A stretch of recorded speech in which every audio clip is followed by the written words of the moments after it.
quick message before we start. This podcast on how to start and grow your own podcast comes on the launch day of On Deck Podcast Fellowship.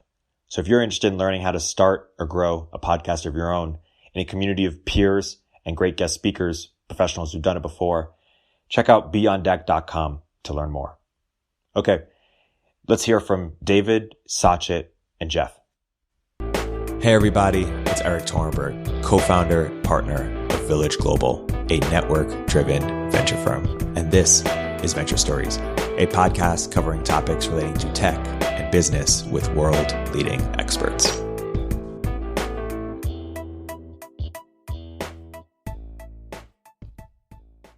Hey everybody, welcome to another episode of Venture Stories by Village Global. I'm here today joined by three very special guests. We have David Perrell, we have Jeff Umbro, we have Sachit Gupta. All of you have made podcasts, are in the business of podcasts more broadly, and we're here today to talk about why people should have a podcast, how to get one off the ground, how to grow it. David, I want to start with you. Now, of course, you're running Rite of Passage, and that's your business, but you've also run this podcast, North Star, for a few years now. I've been a big fan of it.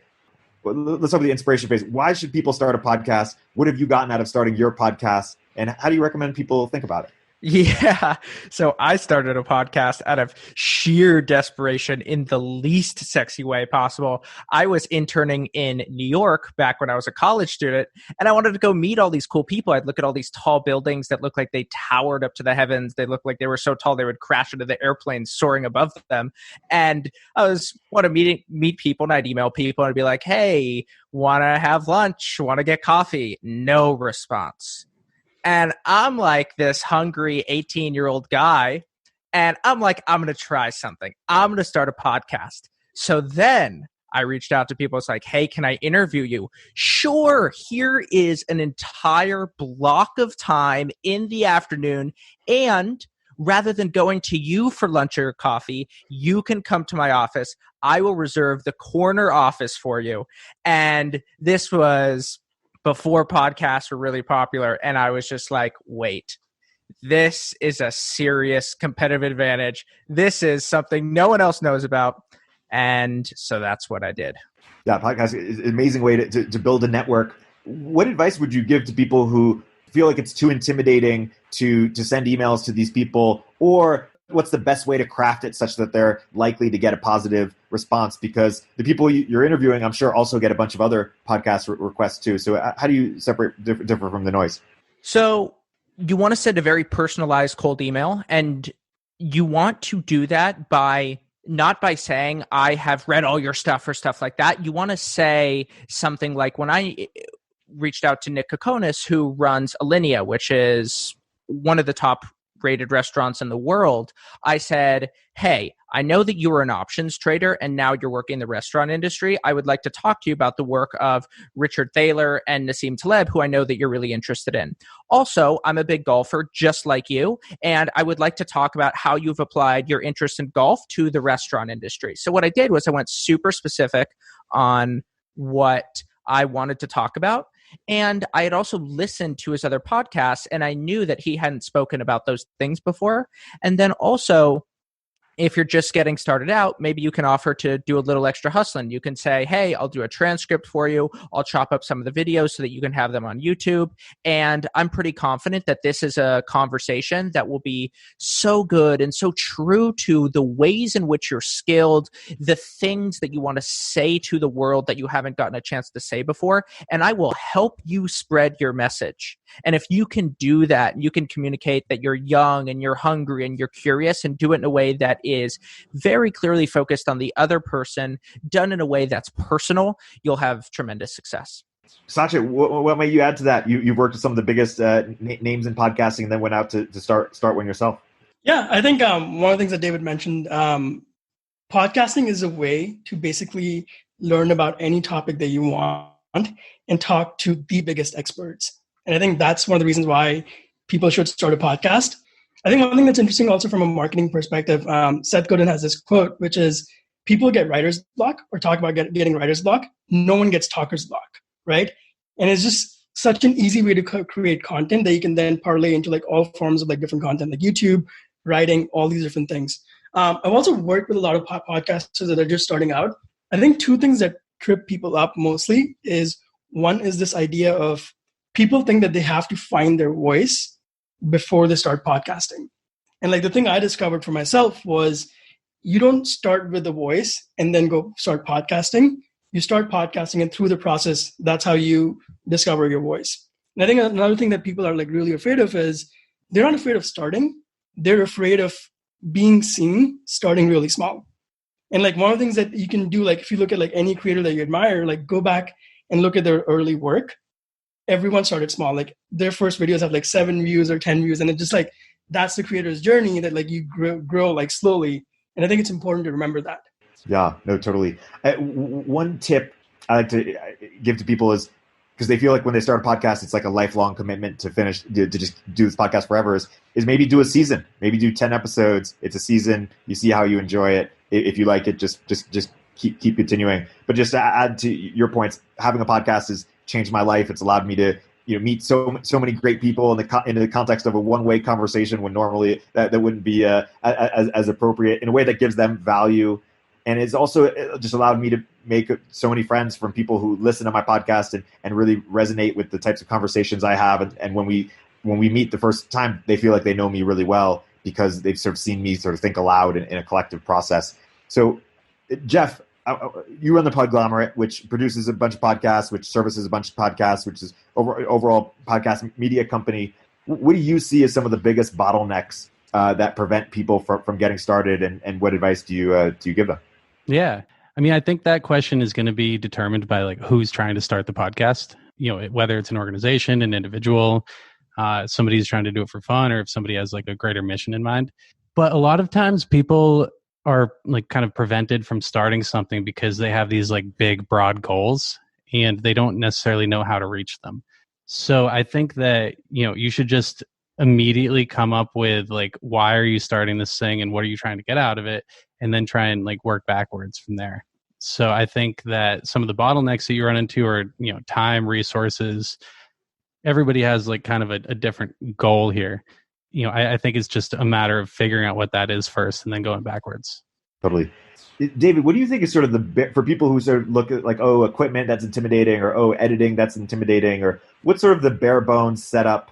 Like, how do you think about editing, or how do you help get people started? Yeah, what I would focus on is actually one of my biggest regrets of the podcast is not investing in audio equipment earlier. People can forget bad video. They can't forget bad audio. And it took me years to learn that lesson. And so if I can just convince you here to get audio that is very good, you don't need to get the best microphone in the world, but get good audio quality. Do it. Please do not make the same mistake I did. Might be my biggest regret of my career so far because of all the conversations I had. So I interviewed Neil deGrasse Tyson, like 7th episode ever. Okay. And I walk into his office and I'm 21 years old. And this day was like nothing I ever expected. I walk in to sit down. I get an hour and a half with arguably the most famous astrophysicist in the world.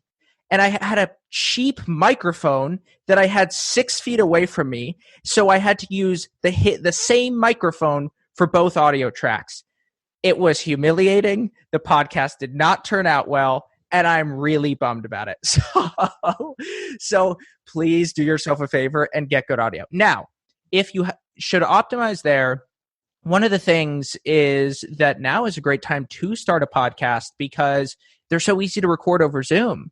And when I was recording, I was like every single one in New York City. So I'd go around with all my stuff through New York. I had my stuff stolen on the subway. And so it was so stressful. My cortisol levels would be to the sky all day. And now I'm recording on Zoom and it's way more fun. It's way easier. It works just as well. So where you got to optimize on the audio equipment because just people cannot put up with bad audio. You don't need to be so crazy about driving and taking the subway and walking with tons of equipment to go meet people. And do you outsource the editing or do you do it yourself?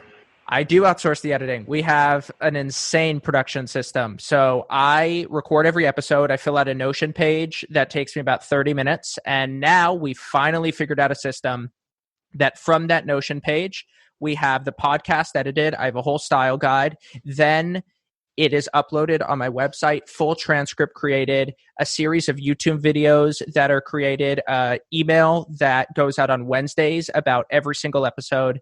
And we have figured out now how to get the most amount of total content from recording the podcast and then 30 minutes of post-production and Notion.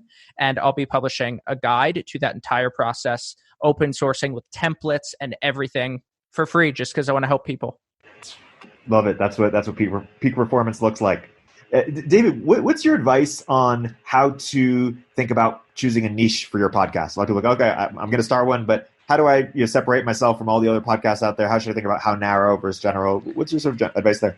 Yeah, I've been thinking a lot about this. So I think that a niche for a podcast is not quite as important in terms of interest, because personality is such a thing. Like, everyone has such a distinct personality, and there are so many different hues and shades of podcasts that work. You have Rogan, who invites people in and he just sort of hangs out with people for a couple hours, and people love that. And then you have other podcasts that, I don't know why more people don't do this. Do like a 15-part podcast that's just you talking about 15 things that you believe about the world. Type it out, get a good outline, just go boom, boom, boom. Then any job you apply for, anyone you meet, any sort of background, you just say, hey, here's an hour and a half worth of podcasts, and they're just a bunch of short episodes. You can do what you want. And I thought that Sachit said a great thing earlier about finding your voice. Look, it's a co-dynamic process. You start with a personality, then your personality builds, then your personality builds, it then changes your personality, and you begin to think, okay, who would I want to be? But having a niche will develop, and I think that it depends on a lot of factors. There's sort of implicit niches and explicit niches. So like an implicit niche would be your personality, would be a style of asking questions. And those work just as well as more explicit ones. There's a podcast called You Need a Budget, and it is from a company called, guess what? You Need a Budget. And guess what they talk about? Budgeting. And it's just all the things that you need to know about budgeting. The number of ways to succeed with a podcast is as wide as the number of ways to succeed in life. Totally. How have you improved at asking questions, or at asking better questions? Or what have you learned over time about? Yeah. So here's a juicy one, Erik. So I came up with this last week. So people are very averse to talking about what they do well. It is socially not acceptable to say, I am extremely good at this. And knowing this, people give terrible answers when you ask about the things that they do. So, for example, Erik, if I were to ask you, hey, how do you learn so much? You might say something along the lines of, oh, I record a podcast, something like that. But like, I would be very curious, like you might say, look, nobody else does full tweet storms of every single book that they read. And like, I read On Liberty by John Stuart Mill, and I gave a full tweet storm with my reactions, then how it related to Silicon Valley. And look, I just work harder than most people. And like, I can say that, but you would never say that on a podcast. So those are the answers that you want to get. So here's how you game it. So what you got to do is you got to ask super specific questions. And what specific questions do is they remove the taboo of talking about the ways in which you're excellent. And if you can do that, then you end up getting some really good answers. Now, there's some nuance. The thing, and this is the art of podcasting, is asking a specific question that doesn't lead to a dead end, but that actually continues to create momentum. And that is extremely difficult to do. I remember the guy from Gimlet, Alex Bloomberg. He gave this talk, and he said his favorite question. Well, one, asking great questions. A lot of it is just the follow-up questions, and his favorite follow-up question was, "Say more about that."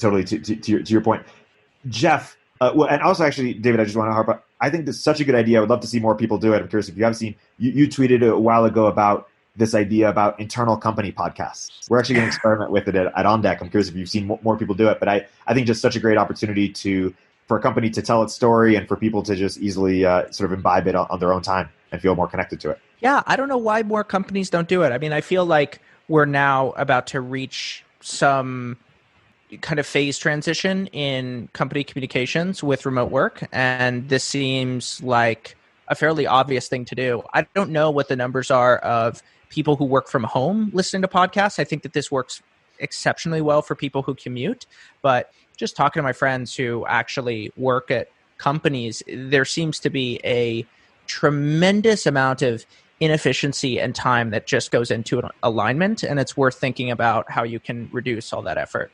Yeah. One of the best examples of that actually, I think, is Netflix.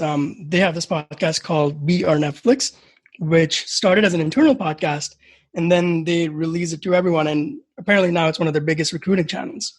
That's awesome. Yeah.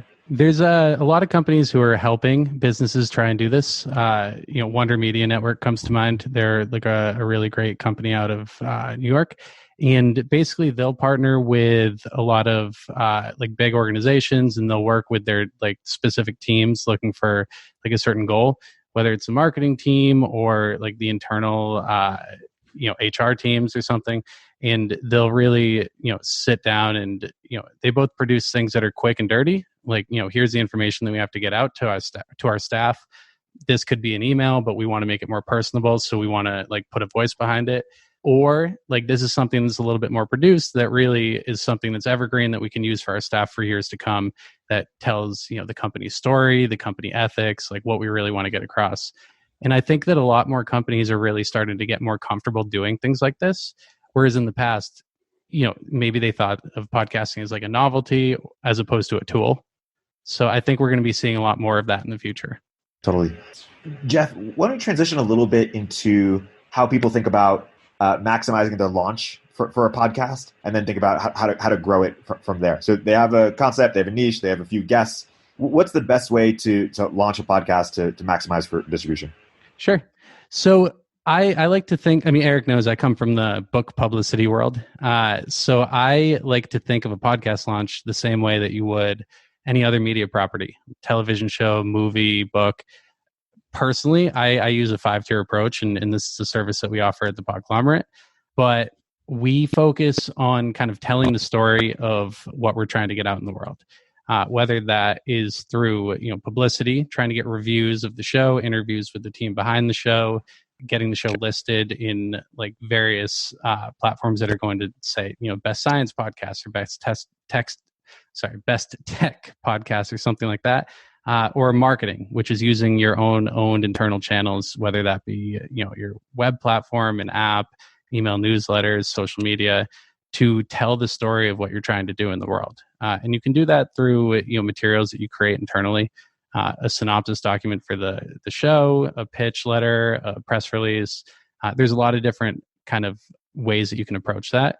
And you should also be, as Sachit and David mentioned before, you should be looking at kind of creating various forms of content to try and get that message out. It doesn't always have to be just like a text document. It can be some kind of social media, property or asset that you're putting out. It could be visual, it could be audio, it could be text. Then in addition, there's cross promotion and retailer merchandising. These are honestly two of the most effective ways to get your message out there when you're trying to promote a show, especially if you don't really have an existing platform elsewhere. Because most of the time, people who are, listening to podcasts or looking at like the discovery sections of Stitcher or Apple or something, they don't have the barrier of having to learn how to listen to a podcast. That's not something that is still, like totally relevant today. There's over 100 million people in America alone that are listening to podcasts at least once a week. But there are still a lot of people, 2/3 of the country, who don't listen to podcasts and who might not necessarily know how. So you kind of remove one of those barriers to entry. If you're, advertising the show, through an audio ad, through a guest opportunity, through a feed drop, or getting, your show featured within these apps where people are already looking for their next podcast and they already know how to listen. There's a lot of different ways to go about doing that, which we could get into later if you'd like. And then finally, there's always paid opportunities. Basically, if you can't find your way into these platforms organically, and if you have the resources, then you can buy your way into them. So, yeah. On a higher level, what's going to be the onboarding mechanism for the people who aren't exposed to podcasts yet? Like, what do you think is the best bang for the buck in terms of getting those people listening to podcasts? How do we expand the pie? Yeah, that's the $1 million question. Honestly, it's funny because you look at like somebody like Luminary who launched last year with a paid podcast subscription model. They were buying billboards all over the country. And we're actually seeing a lot more people doing stuff like swag bags or billboards or newspaper ads, just trying to like kind of get the property out there. Obviously, there's, a decade of marketing materials all over the web that will tell you like what not to do because you can't really track attribution for stuff like this. But I think there's just a lot of experimentation that's going on. Like Wandery is doing stuff all the time where they're throwing listening parties for new launches. So they're actually going and, like filling up like movie theaters with people who put masks on and listen to their new show. I think that there's a lot of like really clever ways that people are going about it. Yeah. Sachit, you launched a podcast in the last year and got to the top of the charts relatively quickly. What lessons are generalizable from your experience? Yeah, totally. So I launched in December, and for context, and this was completely unexpected, but within 30 days at our height, we were the number 25 podcast in all of iTunes. And so when I looked at like how to really like hack the growth, right? One of the things we realized was if you look at iTunes and the algorithm, it cares more about the rate of growth than actual growth. So if a podcast that is just starting out gets 1,000 downloads versus an existing podcast with 100,000 downloads gets another 1,000 downloads, the rate of growth for a new one is way more. So we looked at all these different channels like social media, other podcasts, and all of this. And really, like, I think the three things that work is one, being a guest on other podcasts. Two is getting newsletters to promote your podcast. So one of the things we found was if someone is promoting your podcast on social media, it really like, it's a huge jump for someone to go from there to like a podcast player. So they won't really do it. But if it's in a newsletter, for some reason, like that works better. And the third thing we really like just like crushed it on was like paid media. And instead of buying ads on Facebook or Google, we found all of these like networks with publishers. So like if people went to like blogs and stuff, they saw ads for the podcast that directed them directly to the podcast player. And that just crushed it. And those were the sort of like the three like main things that worked, the 80-20 of growth. What kind of newsletters worked particularly well for you? You want to find newsletters that like already have an audience that like is interested in podcasts. We did very few because we were just starting out. But if I had started with a bigger budget, like I would look at like Morning Brew, Hot Pod, or newsletters about podcasts. And really like what we were trying to do was create sort of this like initial frenzy and story that if we had more resources that could then be like parlayed into PR to create this like perception of like a huge launch. Yeah, that's the best way to do it is to kind of build up that snowball effect. I love hearing that. Yeah. How about distribution well after you've launched? How should people think about growing their podcasts? What framework should they sort of use to evaluate that separate, in contrast to thinking about growing a newsletter over time or things like that? Yeah, I think one of the things to like understand is that unless you're an outlier, and there are a few outliers, most audience growth happens slowly and organically. And so things, and usually what happens is like for most publishers, you try a bunch of different things, find one or two channels that work. And then like what you want to do is like, instead of like looking for more channels, double down on that. I think Austin of Morning Brew posted a great thread recently where he talked about, there were literally like two channels that like contributed to growth of Morning Brew. And like it worked for them and they just doubled down on them, right? I think that one of the mistakes people make is like trying too many things. And really like what you want to do is like double down on one or two that work. And the second thing is figure out a way to monetize as fast as possible. Because once you start monetizing, you can take that money and put that back into paid media and really like create that virtuous circle that grows an audience. Yeah, I mean, I think that one of the big pieces that really does help to kind of continue the growth, I agree with everything Sachit said, but I think that like you should be really looking at all kinds of different angles, like the publicity angles of certain topics or guests that you're going to cover down the line. Presumably the show's going to either like double down on the specific topics that are relevant to the listeners, or, they're going to expand and grow. So you always have these opportunities to kind of go back to the reservoir in the pool. We had a show that launched a new season that like very slightly changed the topic. We were able to get a lot of press that came from that, which we were then able to like take to like the app platforms and say, hey, check out what the AV Club wrote or the New York Times wrote about the show. Like, this is something that you can kind of like really use to your advantage. Beyond that, I think there's a lot of like paid media that if you have the resources to work with, really are worth going back to if they work, because the podcast pie is growing every day, every week, every year. And then there's also, just because you were exposed to like, X number of impressions on a platform doesn't mean that you were exposed to like everybody who's listening. So I think that, the same platform might, yield different audiences every time you're on there. Yeah.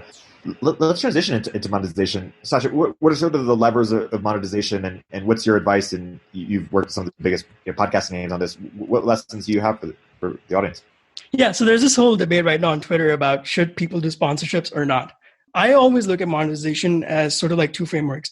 One is deciding whether you want to go really high end or low end. So there's people who sell like $49 courses, and then there's podcasters that are selling $20,000 masterminds.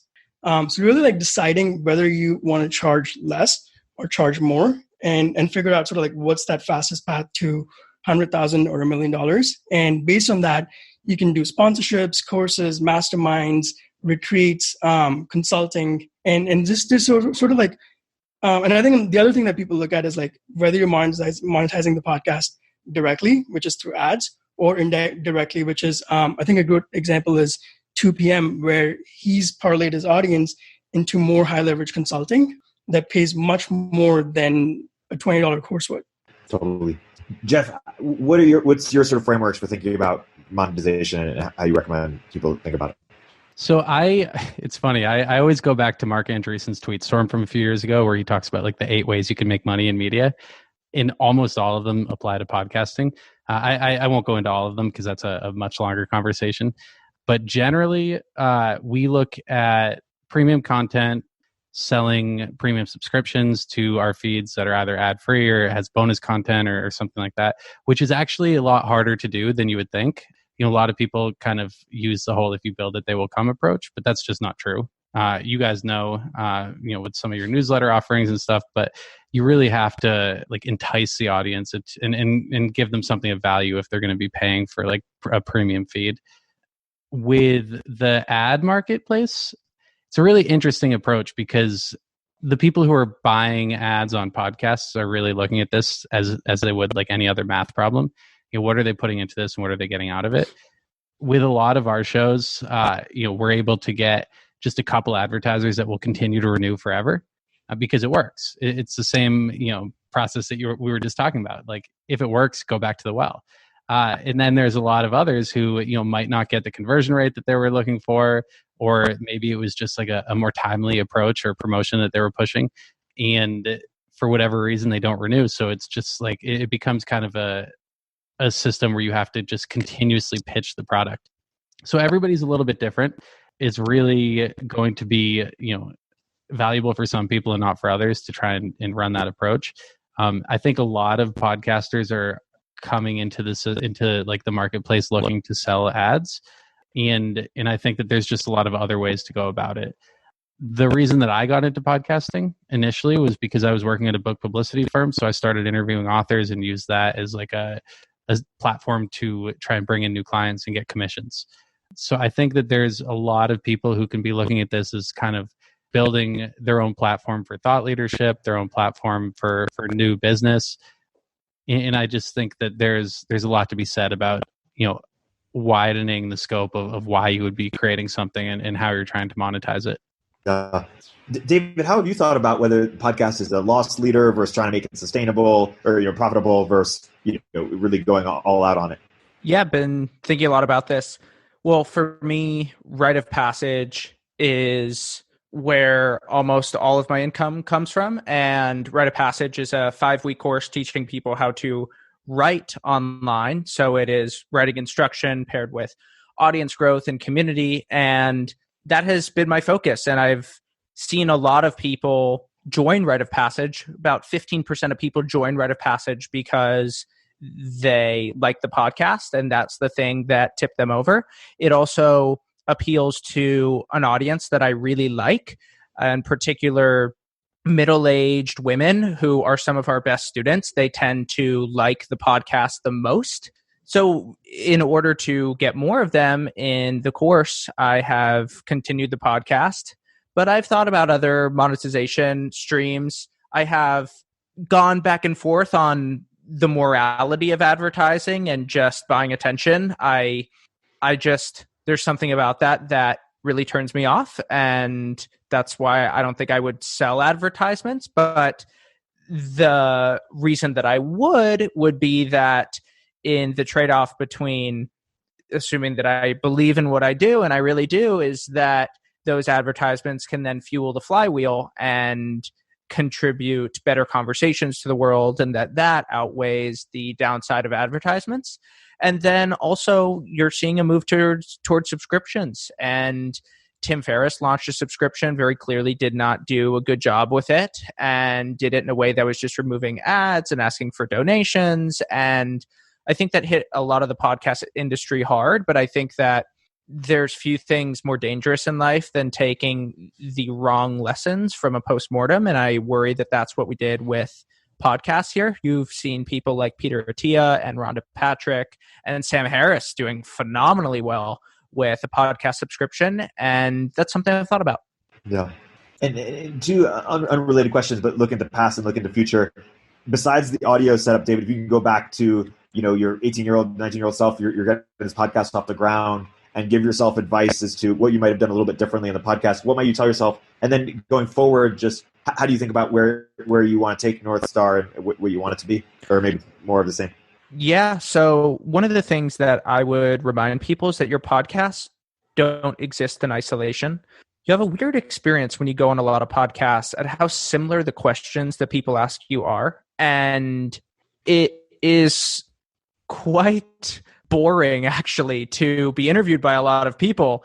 And it's also just boring to the listener because, look, it's not even good for the interviewer. It's not good for anybody because as a guest, you can't really recommend it in full faith and say, hey, this is the 8th time I've told my life story on a podcast. Whereas a conversation like this, I've never actually spoken about what I think about the podcast in public before. So now I can promote this and share it in a way that says, hey, there's a ton of new stuff here. So what I always do is I listen to other podcasts that my guests have been on, and I say, what are the things that I'm interested in that this guest has never spoken about before? Because every guest, whether it's a YouTube video or a podcast, is just a Google search away. And you're just trying to add to the constellation of conversations that person has had. And I don't think a lot of podcasters really realize that. One of my greatest podcast achievements was when Tyler Cowen tweeted out a link to a podcast I did with him. And in it, he said, all new stuff. All stuff I haven't said before. And obviously Tyler has said a lot of things. So yeah, I just want to echo that. That's a great point. Sachit, what are some lessons you've learned from your time podcasting in terms of how you've gotten better as an interviewer or question asker? Yeah, totally. So one of my favorite quotes is from Sally Hogshead, which is different is better than better. So when I first started, what I was trying to do was take the styles of all the people that I worked with and try and create a style. So like take something from Tim's, from Jordan's, from Andrew's. What I realized is you actually have to find your own style. So we have a very interesting pre-interview process where we ask the guests 2 questions. What are topics that you usually talk about? And for example, if you've done other podcasts or speaking, what's the 80-20 of what you cover? And I try and whatever they talk about there, I try and not talk about that at all because it's the same thing they've done all over, right? The other question I ask them about is, what are topics or things that you're interested in that you feel like you should be asked about that you haven't gotten a chance to explore that? And usually we'll start the interview with one of those questions because right from the start, you're telling them this is going to be different. The third thing I started doing was, and we don't tell the guests this, we'll try and find common friends or people we know and go to them, people who've known them for a long time, and ask, what is something that you want to ask him? Because it takes the context of the relationship that they have and the depth of it, because and gets deep questions instead of surface questions. So just sort of doing these things like these, we are able to create an interview that's very different from what the guest has already done. So the biggest lesson is figure out a way to create something that's different instead of the same thing the guest has been exposed to over and over again. Yeah, I couldn't agree more. So I just interviewed Claire Lehman at Quillette, and what I did was I went back into her old Goodreads profile from 2011 and 2013, and I saw that she was a big fan of Pride and Prejudice and a book called The Custom of the Country. And there were two novels that I thought would be interesting to have a conversation about. And so we started talking about that, and that then allows a very specific kind of conversation to emerge. Another example is I was out with Tyler Cowen in New York City one time, and we had just had dinner, and we went to go get dessert because I know Tyler loves chocolate ice cream. So we were like, yeah, let's go get chocolate ice cream. So then we went and they had small, medium, and large. And Tyler was like, I don't want any of them. And the woman who was serving was like, what? And Tyler was like, well, do you have a sample size? So Tyler ordered the sample size of ice cream. But then he gave a great answer of why he did this that only an economist would give, that the diminishing marginal returns to ice cream happen very fast. And that once you hit 2 or 3 bites of ice cream, you now have the memory of eating ice cream, but you're not going to gain weight and you're not going to have the sugar that usually eating ice cream allows you to have. So then when you ask a question, when you interview, you know that's a personal experience, you know it's a super specific story, and you know that it's revealing of the person that you're interviewing. And if you can create that, then you open up opportunities for conversation that are distinct and that show a person's true self. And that's actually the battle of interviewing. We are always trying to posture and present ourselves, and usually in authentic ways. And if you can pierce through that wall, usually by coming in from the edge, very rarely from asking directionally, you begin to open up avenues of conversation that are not only deeper than what you expected, but actually transcend the plane of conversation that they're used to having as well. Totally. No, I love that description. I mean, the best experience for an interviewee going on a podcast is you do the interview and you learn more about yourself, or you learn something about yourself that you didn't fully appreciate. And a few people do that in different ways. Like Mark Maron or Tyler Cowen will sort of like tell the person their perception of that person. And they'll be like, oh, I know, that's a really interesting way to describe myself. People describe Terry Gross as if sort of like going to a therapist or something, where this person asks questions that in the good way, really dig into your soul. Like, oh, wow, I didn't even sort of think about this is the way in which I do what I do. And then Nardwuar in the hip hop world, people find sort of similar to what you did, David. He will do research and find the thing that they loved when they were in 6th grade or something. And they will be shocked at how they first, how he found that out. And then 2, just sort of taken back to a place in their childhood. And all of those examples just elicit amazing interviews because the guest is surprised. And these are famous people who go on podcasts all the time. But sort of surprise and originality and novelty just lets them open up more. Another great thing I love doing is like creating tension and contrast. So for example, let's say like I was interviewing David and I wanted to ask about your journey. I could be like, hey, so tell me about your rite of passage and how did you go from 0 to 1, right? Or if I want to like get to the hard part, I'll say something like, so I've seen your journey from going to 0 to 1, and from outside looking in, it seems like everything was like really easy and just like worked. Is that true, or were there like times that were really hard? And because like you've sort of like created that contrast, people want to fill that in. You're like, no, it was not really that easy. Like, and then it gets them more likely to like talk about the harder times versus just being like, hey, talk about the hard times. One of the other things that I like to focus on, and this requires some faith, you listen for people's tangents. And if someone is going on a tangent, usually you hear that and you're like, no, stop that. But if someone's going on a tangent, there's a reason why. There's something about their model of the world that they're trying to get to.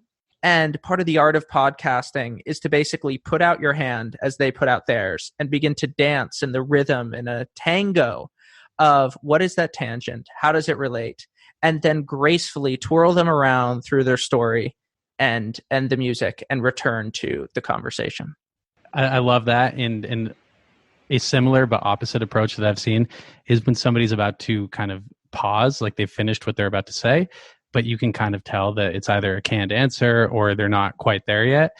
Just don't say anything. Like, don't continue the conversation, and eventually, they'll keep going. That is so true, Jeff. And what I always grapple with, though, is that you also want to maintain conversation momentum in the podcast. And so, like, the most interesting things in life exist at these paradoxes, that when somebody stops talking on a podcast, they almost always have something to continue saying. And you're right about that. But once you do that too often, you then get to a point that is really awkward, where there isn't this flow that makes conversation beautiful and that makes it rhythmic and that steers it in unexpected directions. And so both of those things are true. And you have to dance between the two edges. Yeah. I would counter that by saying that's what editing is for. But yes, I think that both approaches work really well. And I love that. It's like the chess game of interviewing. Knowing when to move and when not to move. Exactly. But see, what you just said is crucial. A podcast interview is not a conversation. Even when it looks like a conversation, it is not a conversation. You are creating an experience for a listener. You are trying to educate. You might be trying to entertain, whatever it is. But you don't show up and sit down like you do with your drinking buddies on Saturday night. To add to that, the best ones feel like you've done that, but there's all of that like prep behind that no one sees. That's exactly right. That's the art. But like, that's what it is, right? It's like a level of unconscious competence where somebody just looks like they've been doing it so many times. That's what comedy is, right? Like, if you go, one of the great parts of living in New York is you get to go see a bunch of comedy skits from people who are about to go do their Netflix specials. So you'll show up and, I've had friends see Chris Rock or something. And so Chris Rock shows up, and Chris Rock is often terrible, absolutely terrible, because he's working through sets and it doesn't look refined and stuff. But then you watch Chris Rock on the Netflix special and it looks like he's giving the comedy stand-up for the first time, and it's like the 80th time. And that is just like podcasting. It reminds me of one of my first interviews. I remember I had all my notes with like questions that I was going to ask the person in front of me, and we started talking. And I remember I kept looking at the notes, and there was a point where he was giving an answer, and I look at him, look at my notes, look at him, and then just close my notebook. And I think that's the sort of dance, which is doing so much prep beforehand that you have this like list of questions. But then when you start, being able to move away from that because you trust in the moment and what you're co-creating with the guest enough that you'll find what to say next. One of my favorite interviewers is probably like Craig Ferguson.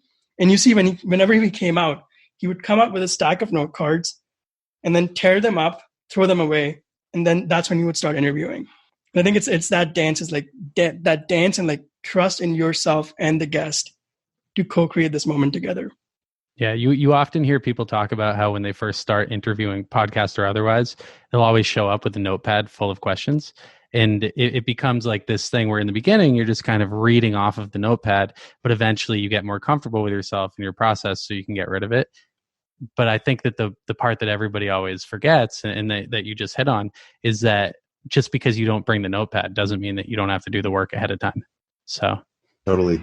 I might call this episode Podcasters on Podcasting. Just feel artists talk about turpentine or whatever that quote is.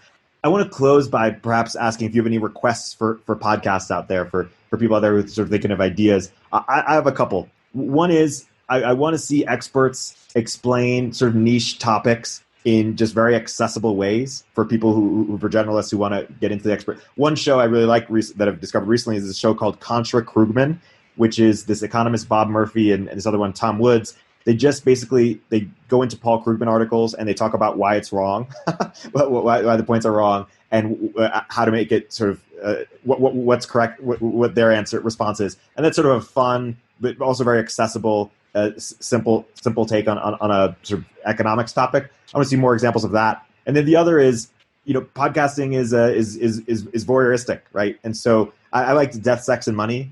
People who will get into topics that you want to overhear, you want to be in the room to listen to, but you don't get to have conversations about that or hear them all the time. So those are 2 requests. I'm honestly not often behind the mic these days. I used to be quite a bit, but now I'm more on the production side. I get a lot of pitches from the Podglomerate. You know, every day we get emails about something, and more often than not, people are like kind of looking for what they can get out of the podcast as opposed to what they can give to the audience. And I think that that's the number one thing that I would like to see change. Is you have all of this hype out here about, you know, how the podcast industry is exploding and what's happening and how much money people are making and how exciting it is. But I think that the reason that that's happening and the bones that it's built on is because so many people have put in so much work that is really beneficial to the listener. And I think that, you know, step one, whenever you're going to put something out in the world, is to figure out, like, you know, what am I trying to achieve and what do I want to give back? And what's the point? Like, what's a listener going to take away from the show? And, you know, I doubt that, you know, any of your listeners are, you know, coming in with the show just because they want one. But, you know, that's something that I would like to see more of. I say make a personal podcast, 1.5 hours, 15 episodes with your worldview, how you work, how you think, what you believe in, what is your story. Make every single minute exceptional, interesting, worth somebody's time, and send it to anyone who asks for it. I think it'll be an incredible asset for you. Yeah. In some sense, like, I still think we're in the very early days of podcasting and audio as a medium. And even though most of the shows we see are interview shows, there's so much left to explore. I got a pitch last week from someone, and what they're doing was, he was a Broadway theater actor, and obviously with COVID, theater is closed, right? So what they're doing is they're creating a podcast, which is 15 to 20 minutes, and they've got like different actors and all of these different things, which is basically almost a Broadway show in a podcast. And I just heard that, and I was like, this is amazing. And there's so many ways this medium can be pushed forward. So I would love to see people explore that. Yeah, just on the early innings, there's so many opportunities for you to have a niche that you are one of the only people in the world who has a podcast on that niche. It's still, you know, tremendously early.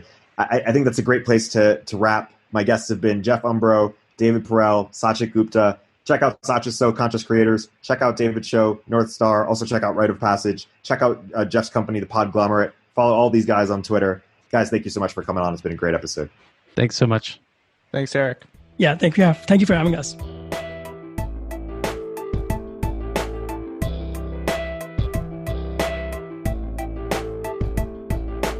If you're an early stage entrepreneur, we'd love to hear from you.